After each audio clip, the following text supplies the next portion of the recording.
Day 3 അവസാനിച്ചപ്പോഴത്തേന് England ടീമിനൊന്നും all out ആക്കാൻ Indian ടീമിനായില്ല. 544 runs, 7 wicket, 186 റൺസിൻ്റെ lead ഇംഗ്ലണ്ടിൻ്റെ കയ്യിൽ.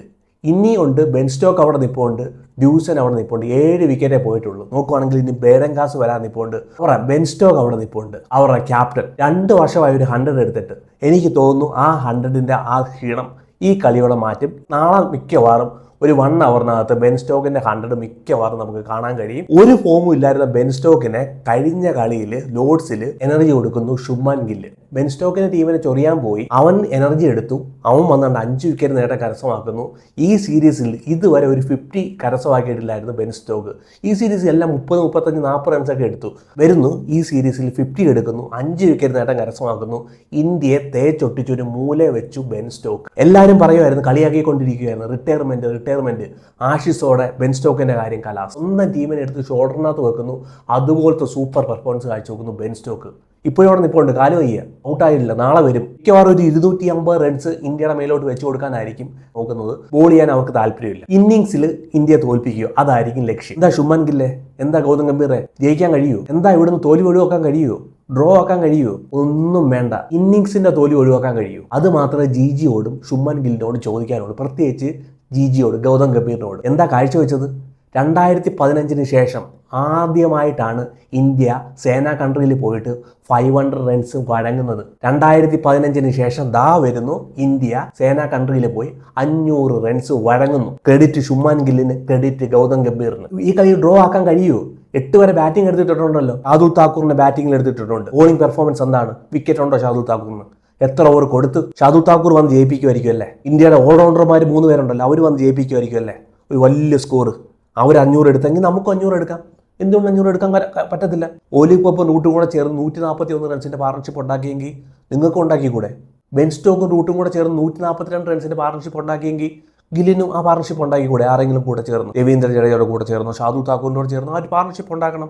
എളുപ്പമല്ലേ? അവർക്ക് ബാറ്റ് ചെയ്യാൻ കഴിയുമെങ്കിൽ നമുക്കും ബാറ്റ് ചെയ്യാൻ കഴിയണം. നമ്മുടെ ടീമിന് ബാറ്റ് ചെയ്യാൻ കഴിയണം. 8 വരെ ബാറ്റിംഗ് ഉണ്ടല്ലോ. 6ാം നമ്പറിൽ എന്തായാലും പ്രോപ്പർ ആയിട്ടുള്ള ബാറ്റർ ഇല്ലല്ലോ. ഋഷഭ് പന്ത് എന്തായാലും കാലും വയ്യാതിരിക്കുവാണല്ലോ. ഋഷഭ് പന്ത് വന്ന് 100 എടുക്കുമായിരിക്കും അല്ലേ? നോക്കുവാണെങ്കിൽ ശുഭ്മാൻ ഗില്ല് കഴിഞ്ഞിട്ട് ഋഷഭ് പന്തിന്റെ അവസ്ഥ ഇങ്ങനെ. ഋഷഭ് പന്ത് കഴിഞ്ഞ് കഴിഞ്ഞാൽ ഒരു പ്രോപ്പർ ആയിട്ടൊരു ബാറ്റർ ഇല്ല. 80 ബോൾ 20 റൺസ് എടുക്കും, 100 ബോൾ 20 റൺസ് എടുക്കും, 25 റൺസ് എടുക്കുന്ന പ്ലേയേഴ്സ് നമ്മുടെ കൂടെ ഉണ്ട്.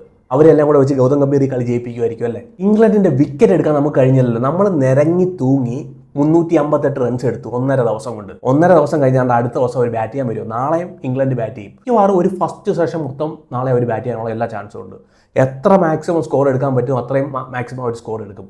ചിലപ്പോൾ ഒരു 250 നോക്കും, പറ്റുമെങ്കിൽ ഒരു 300 നോക്കും. 300 റൺസ് ഇന്ത്യയുടെ മുമ്പിലോട്ട് വെച്ച് കൊടുക്കും. അവർക്ക് ബോൾ ചെയ്യാൻ താല്പര്യമില്ലായിരിക്കും. ഇന്ത്യയെ ഇന്നിങ്സിന് എറിഞ്ഞിടുക, അതായിരിക്കും അവരുടെ ലക്ഷ്യം. ഇന്ത്യയുടെ ബോളിങ്ങിനെ കുറിച്ച് സ്റ്റുവർട്ട് ബോർഡ് പറയുക, ക്ലബ് ബോളിംഗ് ഇതിൽ മനോഹരമാണ്. അത്രമാത്രം വേസ്റ്റ് ബോളിംഗ് ആയിരുന്നു ഇന്ത്യ കാഴ്ചവെച്ചെന്ന സ്റ്റുവർട്ട് ബോർഡ് പറയുന്നത്. സ്റ്റുവർട്ട് ബോർഡ് എന്ന് പറഞ്ഞാൽ അവിടെ ജനിച്ച് വളർന്നവൻ, അവിടെ കളിച്ചവൻ, ആ പിച്ചിനെ കുറിച്ച് അറിയാവുന്നത് ഏറ്റവും നല്ലപോലെ സ്റ്റുവർട്ട് ബോർഡാണ്. എബോപാർ സ്കോറാണ് 350 റൺ. ഇന്ത്യ വന്ന് ലെഗ് സൈഡിൽ ബോൾ ഇട്ട് കൊടുത്തു, കാലിന് ഈസി ആയിട്ട് അവർ ഒന്ന് ഫ്ലിക്ക് ചെയ്തു, സ്കോർ കണ്ടെത്തി. ഇന്ന് വരുന്നു ഇന്ത്യയുടെ ഫാസ്റ്റ് ബോളർമാർ. ഫസ്റ്റ് സെഷനിൽ വിക്കറ്റ് ഇല്ല. സെക്കൻഡ് ന്യൂ ബോൾ എടുക്കുന്നു, വിക്കറ്റ് ഇല്ല. ഫസ്റ്റ് സെഷനിൽ ഇന്ത്യയുടെ ഫാസ്റ്റ് ബോളർമാർക്ക് വിക്കറ്റേ ഇല്ല. ഇന്ത്യയുടെ ഫാസ്റ്റ് ബോളർമാർ എറിയുന്നത് കണ്ടിട്ട് വിക്കറ്റ് കിട്ടുമെന്ന് തോന്നിയതേ ഇല്ല. രണ്ടാമത്തെ ന്യൂ ബോൾ എടുക്കുന്നു. രണ്ടാമത്തെ ന്യൂ ബോൾ എടുത്ത് നമുക്ക് കഷ്ടകാലം, അതിനെക്കുറിച്ച് പറയാം. അതിനു മുമ്പായിട്ട് രണ്ടാമത്തെ ന്യൂ ബോൾ എടുക്കുന്നു. ഒരു ഓവർ എറിഞ്ഞപ്പോഴത്തേനും ബുംറ കയറി പോകുന്നു. ബുംറ ഫുള്ളി ഫിറ്റ് അല്ലായിരുന്നു. ബുംറയുടെ സ്പീഡ് 130, 131, 140 എറിയാൻ കഴിവുള്ള ബുംറയുടെ സ്പീഡ് 131, 132. ബുംറ ഫിറ്റ് അല്ലായിരുന്നു, കാണാനേ ഇല്ലായിരുന്നു. ലാസ്റ്റ് വന്ന് കളി അവസാനിക്കാൻ പോകുന്നതിന് മുമ്പ് സ്മിത്തിന്റെ വിക്കറ്റ് വന്ന് അവിടെ എടുക്കുന്നു. എന്തോ ഭാഗ്യത്തിന് ഒരു വിക്കറ്റ് കിട്ടി. ഇതുവരെ ന്യൂ ബോൾ എടുത്തു, വിക്കറ്റ് കിട്ടിയില്ല. 2 ന്യൂ ബോൾ എടുത്തു, ബുംറയ്ക്ക് വിക്കറ്റ് എടുക്കാൻ കഴിയുന്നില്ല. ബുംറ ഫിറ്റ് അല്ലെങ്കിൽ എന്തിനാണ് കളിപ്പിച്ചത്? സിറാജ് വരുന്നു, ക്രിസ് വോക്സിന്റെ വിക്കറ്റ് എടുക്കുന്നു. അവസാനം വന്ന് ക്രിസ് വോക്സിന്റെ വിക്കറ്റ് എടുക്കുന്നു, ഡാൻസ് കളിക്കുന്നു, ഏതോ വലിയ നേട്ടം കരസ്ഥമാക്കി. കമ്പോജ് വരുന്നു, 125, 130 പെർ സ്പീഡിൽ ബോൾ ചെയ്യുന്നു. ഷാർദുൽ താക്കൂറിനെ എന്തിനാണ് കളിപ്പിച്ചത്? 41 റൺസ് എടുക്കാനായിരുന്നു. 41 റൺസ് എടുക്കാൻ നിങ്ങളുടെ ബാറ്റർമാർക്ക് കഴിയത്തില്ലയോ? ഷാർദുൽ താക്കൂർ തന്നെ വേണമായിരുന്നു. ഒരു പ്രോപ്പർ ബാറ്റർക്ക് പറ്റത്തില്ലായിരുന്നു 40 അല്ലെങ്കിൽ 70, 80, 100 റൺസ് എടുക്കാൻ. ഷാർദുൽ താക്കൂറിന് തന്നെ വേണമായിരുന്നല്ലേ? ഫുഡ് മൂവ്മെന്റ് ഇല്ലാത്ത ഷാർദുൽ താക്കൂർ തന്നെ വേണമായിരുന്നു നിങ്ങളുടെ ടീമിൽ 41 റൺസ് എടുത്ത് തരാൻ. ഗില്ലിനെ കൊണ്ട് കഴിയത്തില്ലായിരുന്നല്ലേ 41 റൺസ് എടുക്കാൻ? ജുറേലിനെ കൊണ്ട് കഴിയത്തില്ലായിരുന്നല്ലേ 41 റൺസ് എടുക്കാൻ? അഭിനവ് ഈശ്വറിനെ കൊണ്ട് കഴിയത്തില്ലായിരുന്നല്ലേ 41 റൺസ് എടുക്കാൻ വേണ്ടി? അതിനുവേണ്ടി ഷാർദുൽ താക്കൂറിനെ പിടിച്ച് ഒരു സൈഡിൽ ഇടുന്നു ഡെമ്മി ആയിട്ട്. എത്ര ഓവർ കൊടുത്തു, എത്ര വിക്കറ്റ് എടുത്തു? സുന്ദറിനെ കളിപ്പിക്കാൻ ആർക്കായിരുന്നു താല്പര്യം? തീർച്ചയായിട്ടും ഗില്ലിന് താല്പര്യമില്ലായിരുന്നു സുന്ദറിനെ കളിപ്പിക്കാൻ. അതാണ് കണ്ടത്. 67ാമത്തെ ഓവർ കഴിയുമ്പോഴാണ് സുന്ദറിന് ബോൾ കൊടുക്കുന്നത്. ഗൗതം ഗംഭീറിന്റെ താല്പര്യമായിരിക്കും സുന്ദറിനെ ടീമിൽ ഇടണമെന്ന്, ഗില്ലിന്റെ താല്പര്യമായിരിക്കും കുൽദീപിനെ കളിപ്പിക്കണമെന്ന്, ചിലപ്പം നമ്പർ 6 ഒരു പ്രോപ്പർ ബാറ്ററെ കളിപ്പിക്കണമെന്ന്. അതാണല്ലോ മാറ്റി വെച്ചത് സുന്ദറിനെ. 67ാമത്തെ ഓവറിൽ കൊണ്ടുവരുന്നു. സുന്ദർ 7 ഓവർ എറിയുന്നു, 2 വിക്കറ്റ് എടുക്കുന്നു.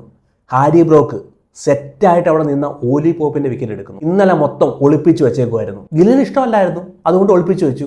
ഗില്ലിന് താല്പര്യം മറ്റാരോ കളിപ്പിക്കേണ്ടതായിരുന്നു. ക്യാപ്റ്റനും കോച്ചും ഒരേ വണ്ടിയിലാണ് പോകുന്നത്. രണ്ടുപേരും പരസ്പരം അങ്ങോട്ടും ഇങ്ങോട്ടും ചോദിച്ചാണോ കാര്യങ്ങൾ ചെയ്യുന്ന ടീമിൽ കണ്ടിട്ട് അങ്ങനെ തോന്നുന്നില്ല. സുന്ദറിനെ കൊണ്ടുവരുന്നു, അവിടെ വിക്കറ്റ് എടുക്കുന്നു. കഷ്ടകാലം നമുക്ക് അവിടെ തുടങ്ങി. സുന്ദർ അവിടെ നല്ല രീതിയിൽ ഗ്രിഫ്റ്റ് കിട്ടുന്നുണ്ടായിരുന്നു, ബോളിന് വിക്കറ്റ് എടുക്കുന്നുണ്ടായിരുന്നു. ന്യൂ ബോൾ വരുന്നു. സുന്ദറിന് ന്യൂ ബോൾ വന്നപ്പോഴത്തേന് ഫാസ്റ്റ് ബോളർമാരെ ആശ്രയിക്കേണ്ടതായിട്ട് വന്ന് ബോൾ കൊണ്ട് കൊടുക്കുന്നു ഗില്ലിന്റെ കയ്യിലോട്ട്. ഗില്ല് കൊണ്ട് കൊടുക്കുന്നു ബുംറയുടെ കയ്യിലോട്ട്. ബുംറ വരുന്നു, ഫസ്റ്റ് ഓവർ എറിയുന്നു, 11 റൺസ്, ഇഞ്ചുറി കയറി പോകുന്നു. രാജ് വന്ന് പഠിച്ച പണി വന്നിട്ട് നോക്കുന്നു. ഈ എന്നൊക്കെ പറഞ്ഞ് എറിയുന്നു, വിക്കറ്റ് ഇല്ല. കമ്പോജ് വരുന്നു, പിടിച്ചെറിയുന്നു, അങ്ങോട്ട് എറിയുന്നു, ഇങ്ങോട്ട് എറിയുന്നു, അടി വാങ്ങിച്ചു കൂട്ടുന്നു, വിക്കറ്റ് ഇല്ല. ഷാദുൽ താക്കൂറിനെ കൊണ്ടുവരുന്നു, വിക്കറ്റ് ഇല്ല എന്ന് മനസ്സിലാക്കുമായിരുന്നെങ്കിൽ അവിടെ നിർത്തിക്കൂടായിരുന്നു. അവിടെ നിർത്തിയിട്ട് രവീന്ദ്ര ജഡേജയും സുന്ദറിനെയും പിന്നെ എറിയിപ്പിച്ചുകൂടായിരുന്നു. 20 ഓവറോളം എറിഞ്ഞ് പുതിയ ബോൾ വെച്ചിട്ട് വിക്കറ്റ് കിട്ടുന്നില്ല. പുതിയ ബോളിൽ പോലും ഇന്ത്യയുടെ ഫാസ്റ്റ് ബോളർമാർക്ക് അവിടെ വന്ന് വിക്കറ്റ് എടുക്കാൻ കഴിയുന്നില്ല. സുന്ദർ വന്ന് അവിടെ 2 വിക്കറ്റ് നേടാൻ കരസ്ഥമാക്കുന്നു. അപ്പോഴും വേണമായിരുന്നു 10 റൺസിന്റെ ട്രെയിൽ.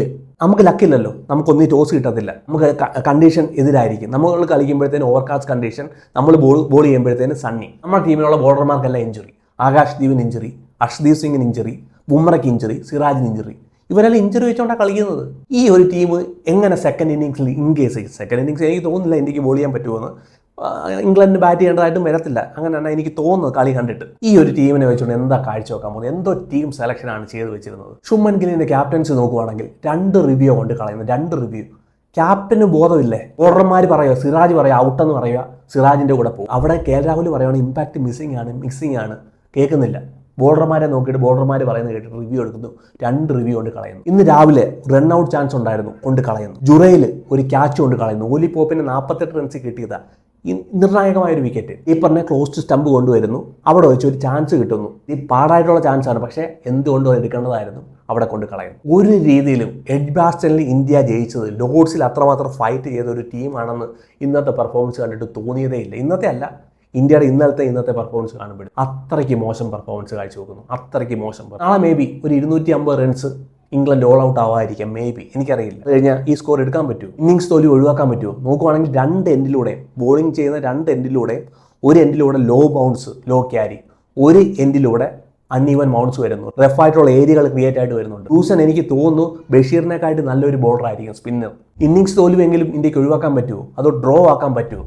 കണ്ടറിയണം. ഇന്ത്യയുടെ പെർഫോമൻസ് അത്ര മനോഹരമായ ഒരു പെർഫോമൻസ് ആയിരുന്നു ഇന്ത്യ കാഴ്ചവെച്ചത്.